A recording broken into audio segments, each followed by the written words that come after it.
Leksjon 1. Jeg gleder meg til å utforske de pittoreske byene. Absolutt. De er fulle av karakter og skjerm. Og jeg gleder meg til å slappe av på stranden. En perfekt plan. Stranden kan være så forryngende.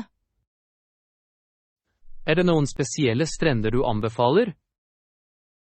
Definitivt sjekk ut de rolige strendene vekk fra folkemengdene. Jeg elsker lyden av det. Fredelige omgivelser er ideelle. Jeg er enig. Det gir mulighet for riktig avslappning og glede. Jeg vil sørge for å legge dem til reiseruten min. Leksjon 2. Matvalg. Til lunsj tror jeg at jeg skal gå med kalkunsmørbrød. Det høres ut som et godt valg. Det er alltid tilfredsstillende. Hva med deg? Hva vil du ha? Jeg vurderer en salat. Noe lett og forfriskende. En salat er et sunt valg. Setter du noe spesielt i det? Jeg kan legge til feta og noen valnøtter for ekstra smak. Det høres deilig ut. Takk skal du ha. Kombinasjonen er herlig. Det må jeg prøve neste gang. Leksjon 3. Kvinners idrettshistorie. Jeg har tenkt på utfordringene kvinnelige idrettsutøvere står overfor. Ja, kvinner i idrett har gjort betydelige fremskritt gjennom tiåra. Billie Jean King og Martina Navratilova skiller seg ut i historien. Absolutt. De har vært pionerer for kvinner innen idrett. Deres engasjement og talent endret oppfatningene enormt. Det er inspirerende å se hvor langt kvinneidrett har kommet. Det er fortsatt mye arbeid å gjøre, derimot. Definitivt. Sikring av likestilling i idrett er avgjørende. Vi må fortsette å støtte kvinnelige idrettsutøvere på alle måter. Leksjon 4. Uventede kjøp. Jeg kjøpte impulsivt en ny gadget forrige uke. Virkelig? Hva kjøpte du? En fin blender! Jeg trodde det ville endre matlagingsspillet mitt. Det høres spennende ut. Har du brukt den ennå? Ikke ennå, men jeg håper det lever opp til hypen. Sørg for at du tar deg tid til å vurdere funksjonene. Du har rett. Jeg skal ikke skynde meg med nye kjøp. Nøyaktig. Å ta tid kan forhindre anger senere. Jeg vil huske på det for fremtidige shoppingturer. Leksjon 5. Å nyte nåtiden. Jeg tenker på det som dukker opp alt for ofte. Ja, det er lett å bli fanget opp i fremtidige bekymringer. Jeg tar meg ikke tid til å nyte dagen jeg lever i. Det er viktig å sette pris på det nåværende øyeblikket. Hvordan klarer du å holde deg i jordet? Jeg praktiserer takknemlighet daglig. Det hjelper meg å fokusere på det gode. Det er en flott teknikk. Jeg burde prøve det også. Du vil finne glede i de små tingene rundt deg. Jeg vil gjøre en bedre innsats for å omfavne nåtiden. Leksjon 6. Regjeringsfokus. Jeg håper absolutt den nye regjeringen fokuserer på å ta opp de presserende problemene landet vårt står overfor. Det er et rettferdig håp.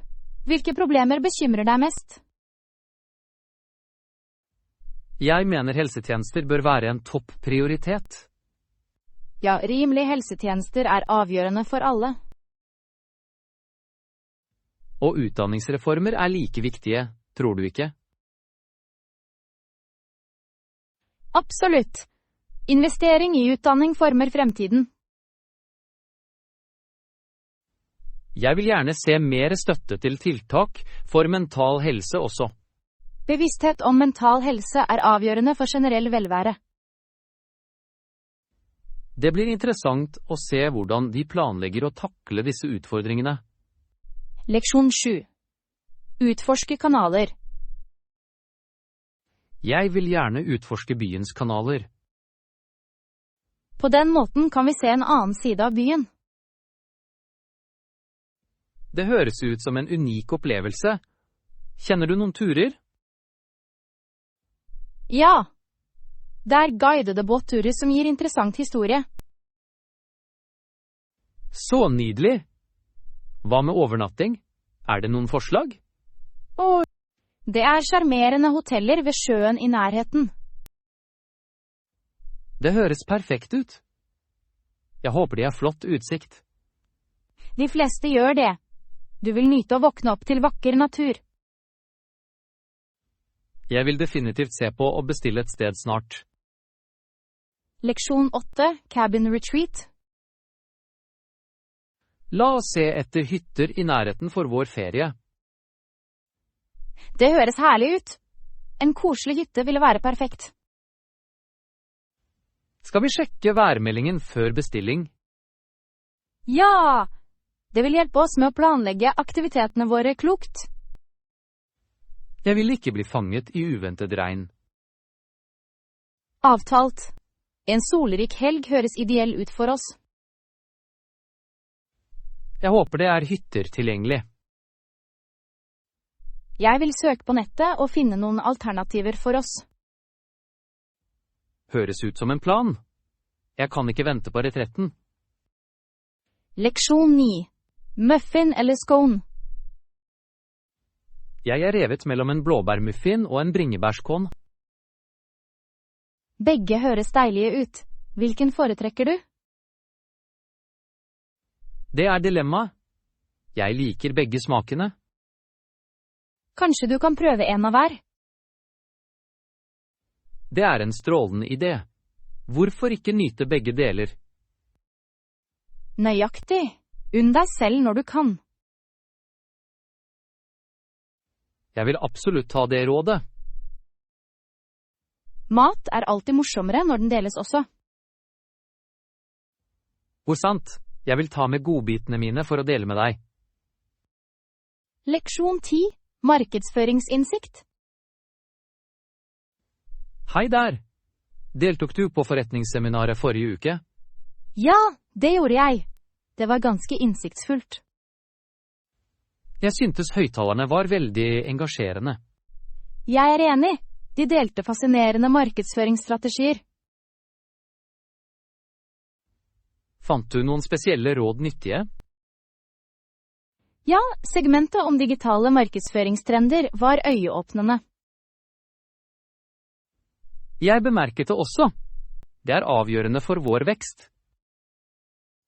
Jeg vil prøve å implementere disse strategiene i arbeidet mitt. Samme her. Det føles flott å få ny kunnskap. Leksjon 11. Utdanning og læring. Universitetene i det sørlige USA bygde uovertrufne læringssentre. Ja! De har også fokusert på åpne offentlige skoler for alle.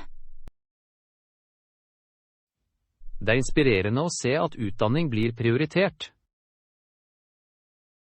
Utdanning er en grunnleggende rettighet. Alle fortjener tilgang. Jeg lurer ofte på hvordan utdanningssystemene er forskjellige fra land til land. Det ville være en interessant sammenligning å utforske. Har du besøkt noen internasjonale skoler? Ikke ennå, men jeg vil gjerne lære mer om dem. Kanskje vi kan samle informasjon sammen. Leksjon 12. Fordeler ved samarbeid. Utmerket. Jeg tror samarbeid kan være til nytte for begge organisasjonene våre. Jeg er helt enig. Å jobbe sammen fører ofte til suksess. Hvordan ser du for deg at dette partnerskapet utvikler seg? Vi kan kombinere våre ressurser og kompetanse. Det høres lovende ut. Hva skal være vårt første skritt? Jeg foreslår at vi skisserer målene våre før vi går videre. En klar plan vil sikkert hjelpe oss med å navigere i eventuelle utfordringer. Ja, kommunikasjon vil være kritisk gjennom hele denne prosessen. Jeg gleder meg til å skape noe fantastisk sammen. Leksjon 13. Historisk refleksjon. I det sørlige USA ble slaveriet avsluttet på 1860-tallet under borgerkrigen. Ja, det var et kritisk vendepunkt i historien. Det er vanskelig å tro hvor nylig det var. Faktisk, noen land, som Brasil, tok lengre tid å avskaffe den. Det fremhever virkelig den globale kampen for menneskerettigheter. Ja, og lærdommene fra historien informerer vår nåtid. Vi må fortsette diskusjonene om likestilling i dag. Absolutt. Det er fortsatt mye arbeid å gjøre. Bevissthet og utdanning er avgjørende for fremgang. Leksjon 14. Betalingsmetoder. Selvfølgelig. Vi aksepterer alle større kredittkort. Det er flott. Det gjør betaling praktisk for alle. Kan jeg få kortet ditt, vær så snill? Sikkert. Her er det. Takk skal du ha. Dette vil bidra til å øke hastigheten på prosessen. Jeg setter pris på hvor glatt dette er. Vi streber etter å gjøre enhver opplevelse hyggelig. Det viser seg absolutt. God service gjør hele forskjellen. Jeg håper du kommer tilbake igjen snart. Leksjon 15. Reservasjonskrav. Hvis jeg finner et sted som oppfyller alle mine krav, vil jeg bestille det. Det høres smart ut. Noen spesifikke fasiliteter du leter etter? Jeg foretrekker et rolig sted med utsikt. Det vil absolutt forbedre oppholdet ditt. Jeg trenger også noen grunnleggende kjøkkenfasiliteter. God idé.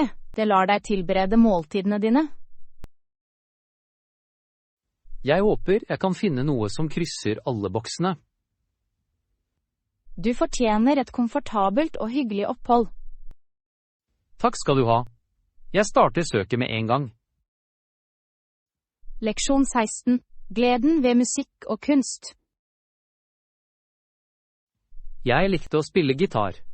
Hva med deg? Jeg har alltid beundret musikere. Hvordan kom du inn i å spille? Det startet som en hobby, men det ble raskt min lidenskap. Det er fantastisk. Har du komponert noen sanger? Ja, noen få tekster her og der, men de trenger arbeid. Jeg vedder på at de er bedre enn du tror. Takk skal du ha. Hva med deg? Har du utforsket noen Jeg har kunstformer? nylig begynt å male. Det er ganske befriende. Maleri høres herlig ut. Hva liker du å male mest?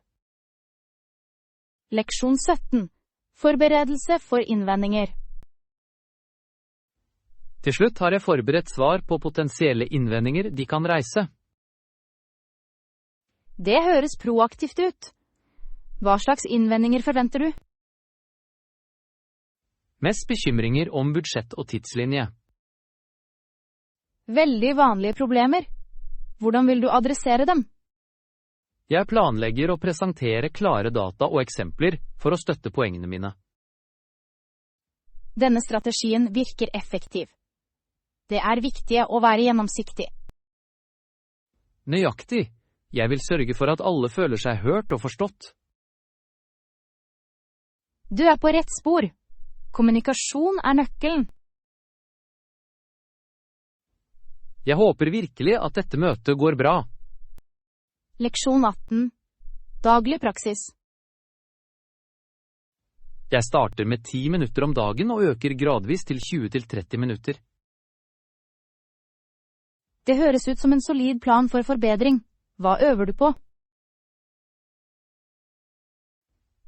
Jeg jobber med gitarferdighetene mine. Hvordan måler du fremgangen din? Jeg spiller inn meg selv for å lytte for forbedring i teknikken min. Det er en utmerket måte å spore vekst på. Ja, det hjelper til med å identifisere områder der jeg trenger mer fokus.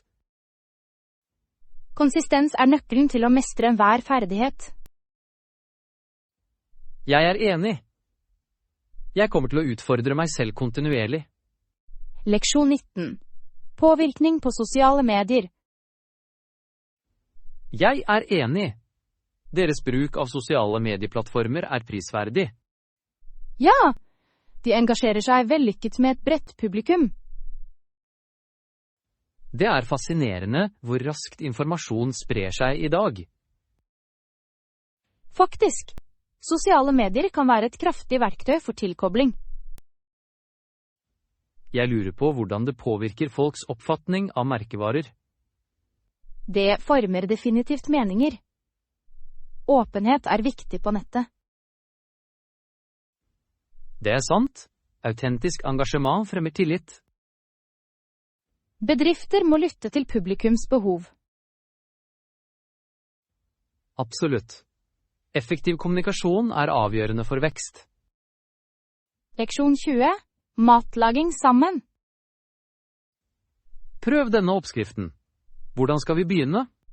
Vel, la oss blande mel, gjær og vann først. Det høres enkelt nok ut. Bør jeg måle ingrediensene? Ja, nøyaktige målinger er avgjørende for bakesuksess. Skal vi la det heve etter blanding? Nøyaktig. Å gi den tid til å heve er viktig for tekstur. Hvor lenge må vi vente? Omtrent en time burde være nok.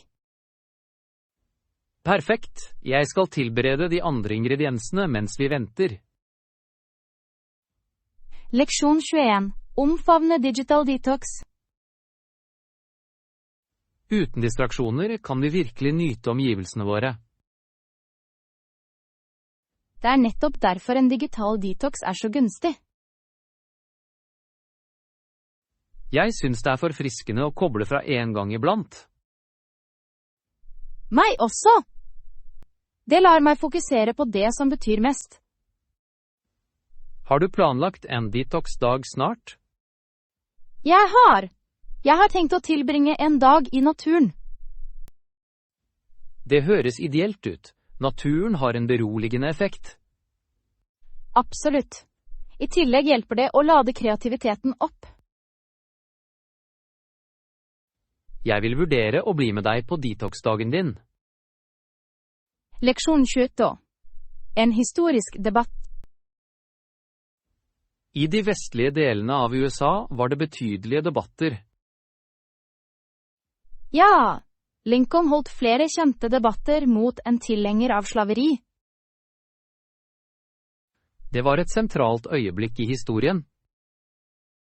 Faktisk, diskusjonene påvirket nasjonens fremtid. Argumentene deres var kraftige og banebrytende. Det er fascinerende å studere hvordan slike debatter formet samfunnet. Jeg beundrer Lincolns engasjement for borgerrettigheter. Han møtte stor motstand, men forble standhaftig i sin tro. Historien viser oss ofte viktigheten av mot i ledelse. Leksjon 23. Reiseambisjoner. Jeg er spent. Absolutt. Jeg har undersøkt noen destinasjoner. Det er fantastisk. Hvor hadde du i tankene? Jeg vurderer en naturskjønn kystby. Høres nydelig ut. Hva tiltrekker deg til dette området? Den fantastiske utsikten og fersk sjømat er fristende. Du kan ikke gå galt med kystbyer. Jeg er enig. Havet har en så beroligende tilstedeværelse. I tillegg det ofte morsomme aktiviteter å glede seg over. Jeg kan ikke vente med å oppleve alt. Leksjon 24. Drikkealternativer. Til lunsj vil jeg bestille en flaske musserende vann. Det høres forfriskende ut. Jeg liker glitrende vann også. Den passer godt sammen med mange måltider. Noen andre drikkeforslag? Hva med å prøve fersk limonade? Det veldig populært. Det høres fristende ut. Jeg elsker en god sitrussmak. Vi kan til og med blande den med litt mynte for en vri. Det ville være herlig. Skal vi bestille begge deler? Absolutt. Variasjon alltid en god idé. Jeg gleder meg til å nyte måltidet vårt sammen. Leksjon 25. Idrettsutfordringer og bidrag. Idrettsutfordringene har vært betydelige gjennom 10-årene. Ja, og bemerkelsesverdige kvinnelige idrettsutøvere møtte mange hindringer. Billie Jean King, for eksempel, gjorde en enorm innvirkning. Faktisk. Hun kjempet for like rettigheter i idrett. Martin Navratilova en annen inspirerende figur. Absolutt. Hennes bidrag til likestilling bemerkelsesverdige. Deres engasjement fortsetter å inspirere mange i dag. Jeg håper neste generasjon lærer av arven deres. Slike pionerer baner vei for fremtidige idrettsutøvere. Leksjon 26. Hagesamtaler. Hvilke typer planter dyrker du mest? Jeg dyrker først og fremst urter og grønnsaker i hagen min. Det høres herlig ut. Hvilke urter anbefaler du for nybegynnere? Basilikum og rosmarin gode valg. De enkle å administrere. Jeg elsker å bruke basilikum i matlagingen min. Hva med grønnsaker? Tomater og paprika ganske givende. Jeg har alltid ønsket å dyrke tomater. Noen tips? Gi dem rikelig med sollys og vann dem regelmessig. Jeg vil definitivt prøve det. Friske tomater smaker utrolig. Leksjon 27. Leilighetsjakt. Jeg kom over en 3-roms leilighet til leie i sentrum. Virkelig? Det høres interessant ut. Hva prisen? Det $450 i måneden. Det ganske rimelig for sentrum. Hva med fasilitetene? Hotellet har et treningssenter og en takterrasse. Wow! Disse funksjonene ville være perfekte for sosiale sammenkomster. Jeg trodde det også. Har du lett etter et sted å bo? Ja, jeg vurderer å flytte nærmere jobben. Det vil spare deg for tid. Gi meg beskjed hvis du trenger hjelp. Leksjon 28. Dele interessante historier. Jeg liker å dele interessante historier, men noen ganger føler jeg meg redd for å bli dømt. Jeg forstår den frykten. Å dele personlige erfaringer kan være skremmende. Ja, det vanskelig å være sårbar. Ennå det viktig for tilkobling. Absolutt. Alle har en unik historie å fortelle.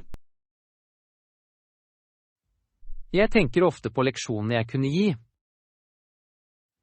Å dele disse leksjonene kan hjelpe andre til å føle seg mindre alene. Jeg setter pris på perspektivet ditt. Det oppmuntrer meg til å åpne opp mer. Du burde. Opplevelsene dine kan inspirere noen. Takk skal du ha. Jeg vil prøve å være mer åpen i fremtiden. Leksjon 29. Gitarreise. Jeg har spilt gitar i 6 måneder nå. Det imponerende. Tar du leksjoner eller lærer deg selv? Jeg lærer først og fremst meg selv, men jeg ser ofte online tutorials.